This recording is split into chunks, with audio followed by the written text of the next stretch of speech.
તમારું બાળક 8 મહિનાનું થયું છે ને તેને દાંત આવવાની શરૂઆત થઈ ગઈ છે તો તેની સફાઈ કેવી રીતે કરશું? શું તેના પર મીઠું ઘસવું કે આપણું રેગ્યુલર ટૂથપેસ્ટ વાપરવું? પેરેન્ટ્સ, હું ડૉક્ટર કમલેશ. આજે આપણે વાત કરીશું દાંતની સફાઈ પર.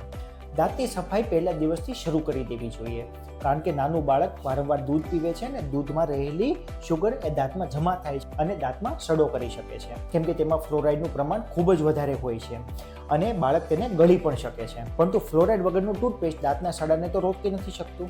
તેથી તમારે બજારમાંથી એવું પીડિયાટ્રિક ટૂથપેસ્ટ લાવવાનું છે કે જેમાં ફ્લોરાઇડનું પ્રમાણ 500 ppm કરતાં ઓછું હોય. તો આ પેસ્ટ કેટલું લેવું જોઈએ?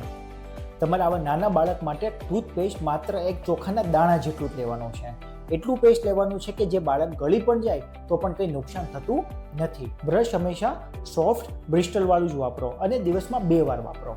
ખાસ કરીને રાત્રે સૂતા પહેલાં તો ચોક્કસ કરાવો. મોઢાની ચોખ્ખાઈથી શરીરનું સ્વાસ્થ્ય શરૂ થાય છે અને વધુ માર્ગદર્શન માટે વિડીયો જોતા રહો.